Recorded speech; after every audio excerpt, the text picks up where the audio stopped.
WhatsApp everyone, welcome to hot rider BD. আসসালামু আলাইকুম সবাইকে।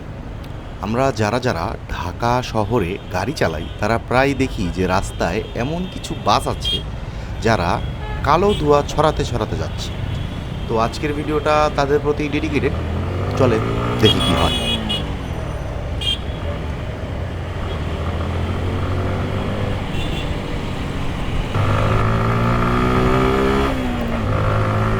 এই যে বাসটা কালো ধোঁয়া কিন্তু বেরোচ্ছে। I don't think he has any kind of fitness.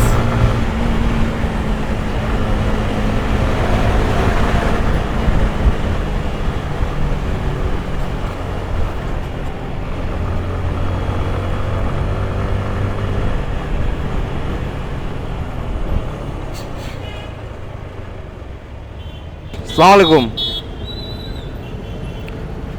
দুইটা বাস ক্রস করছেন, একটা হচ্ছে বিআরটিসি আর একটা হচ্ছে লাভবাই। খেয়াল করছেন তো? এখন এই রোডে লাভবাই প্রথমে সাদাটা, এরপর হচ্ছে লালটা। এই দুইটা বাসের কারো ফিটনেস আছে? পুরো এলাকা তো কালো কালো করে দিল কালো ধোঁয়া দিয়া। এটা এখন কি করব, কিভাবে বুঝবো ফিটনেস আছে নাকি? এদের ফিটনেস সার্টিফিকেট থাকে না? বাইকের তো ফিটনেস সার্টিফিকেট নাই, কারণ ওইটা আমরাই মেনটেন করি। বাইকের ফিটনেস সার্টিফিকেট লাগে না, কিন্তু গাড়িগুলি যদি কোনো ট্রাফিক সার্জেন্ট ওদেরকে ধরে তাহলে তো হচ্ছে ভাই চেক করবে ফিটনেস সার্টিফিকেট। ওদেরকে ধরলে এটা কি সিন্ডিকেটের কারণে চেক করে না?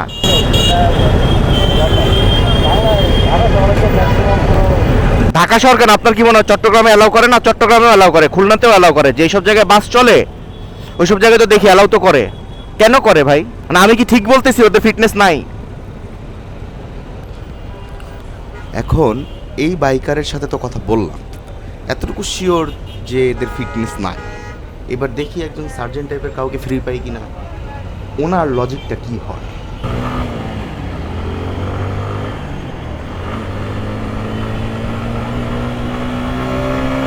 বড় ভাই আবার টান দিয়েছেন। এটা R15 এর পিক আপ রে ভাই, একটা টান দিলে সাই করে ডিস্টেন্স কভার করে ফেলে। এই যে বাসটা, ওর কি আছে ফিটনেস? এই যে সামনের এই বাসটা, ওর কি আছে ফিটনেস? বড় ভাই আসসালামু আলাইকুম, আপনার সাথে একটু কথা বলা যাবে 2 মিনিট? আচ্ছা ভাই, আর এই যে প্রত্যেকদিন আমি হচ্ছে মিরপুর থেকে মতিঝিলের দিকে যাই, এখন অনেক অনেক বাস দেখি যাদের মানে হচ্ছে কালো ধোঁয়া বাদে অন্য কোনো ধোঁয়া নাই। এখন ওদের কি ফিটনেস আছে?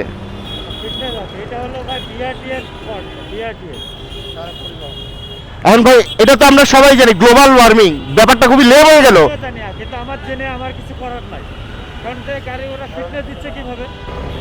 এখন ওনার সাথে কথা বলে যেটা বুঝলাম, এই বাসগুলোর ফিটনেস আসতেছে কাগজে, অরিজিনালি ফিটনেস নাই।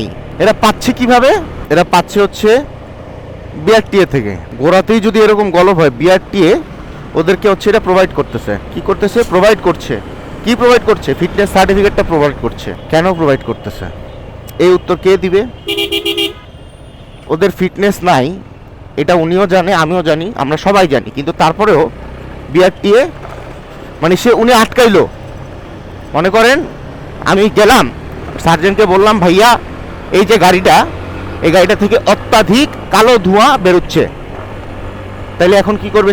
সে যাবে গাড়িটারে, যে বলবে এই থামাও থামাও, ভংচং ভুগিচুগি সব কিছু বলার পরে সে বলবে যে কাগজ দাও, তুমি যে গাড়ি রাস্তায় চালাচ্ছ তোমার ফিটনেস সার্টিফিকেট তো থাকতে হবে, তুমি কাগজ দাও আমাকে।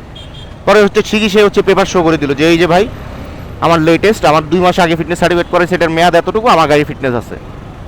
তাইলে এইখানে আমি যদি ওনাকে দোষ দেই, পুলিশকে দোষ দেই যে না না না না পুলিশ ঠিকমতো দায়িত্ব পালন করছে না, ওর তো আসলে কিছু, ওই পুলিশ যে বাহিনী ওর তো আসলে এখানে কিছু করার নাই। এটা হচ্ছে একদম নিদারুণ সত্য। ঠিক আছে, বিআরটিএ এখনো এত কিছু হইল, এইসব ছোট ছোট অনিয়ম আমরা এখনো কি করি নাই? ত্যাগ করি নাই, এখনো চলে আসতেছে। তাইলে হচ্ছে আসলো গেল, কি হইল আসলে? বিদ্রোহ, রেভলিউশন, রিবেলিয়ান, এগুলি দিয়ে আমার কোনো লাভ নাই। মানে এই সার্জেন্ট আমাকে হচ্ছে যেই কথা শুনাইলো, এটার পর আমি কি বলবো? আমার সুপিরিয়ররা যে কমিটি দিছে বিআরটিএতে, ওইখান থেকেই যদি আমাকে বলে যে না এই গাড়ির কাগজ ওকে, আমি তো ওনাদের সাথে যুদ্ধ করতে পারবো না। কয়জন যুদ্ধ করবেন আপনারা? আপনারা আপনাদের অফিসের বসের সাথে কয়জন যুদ্ধ করেন? করেন না তো। কিছু মানে নিদারুণ কঠিন সত্য কথা বলতে হবে যে আসলে এইভাবে যদি চলতে থাকে একটা সিস্টেমের, আপনি যতই মডিফাই করেন না কেন, আপনি যদি সোর্স কোড মানে একদম ভিতরের কঙ্কালটা যদি ঠিক না করেন তা তো লাভ নাই। অফিস থেকে বেরিয়ে চলে এসেছি বাসার দিকে। প্রচণ্ড জাম ছিল, এখানে কথা বলার মতো কোনো মন মানসিকতাই ছিল না। এখন আছি হচ্ছে বিজয় সরণির দিকে, খেজুর বাগান বলে এটাকে, সংসদ ভবন হয়ে। তো এখন যেই জিনিসটা আমি হচ্ছে আপনাদেরকে বলার সেটা হচ্ছে নতুন বোতলে পুরন মদ, এই জিনিসটা আমি চাই না। অবশ্যই আমি না, আমরা কেউই চাই না, আমি জানি। এখন বদলাইতে হবে। এত কিছুর পরেও যদি আমরা না বদলাই তাহলে আলটিমেটলি কোনো লাভ নাই। এত কিছুর পরেও যদি আমরা যেই সেই হাবিজাবি যে কিছু ভুল তো হবেই, মেনে নিতে হবে, এই মেন্টালিটি থেকে আমাদেরকে বেরিয়ে আসতে হবে। এই মেন্টালিটি ধরে রাখলে হবে না। অনেকে বলবেন বাস্তব নয়, আমি বলবো বাস্তব করতে হবে। আল্লাহ জানে কি হবে। কনক্লুশনটা হচ্ছে যে তার কালো ধোঁয়ার কারণে সে একটা ক্রাইম করতেছে, কালো ধোঁয়ার গাড়িটা চালাচ্ছে। এখন সংশ্লিষ্ট কর্তৃপক্ষের লোকজন যদি এটা টনক না নড়ে, কিছু বলার নেই। যাই হোক, এই আশায় আমি বলে শেষ করতে চাই যে একদিন না একদিন আমরা ঠিক হব। যদি ভিডিওটি ভালো লেগে থাকে প্লিজ লাইক, কমেন্ট, সাবস্ক্রাইব।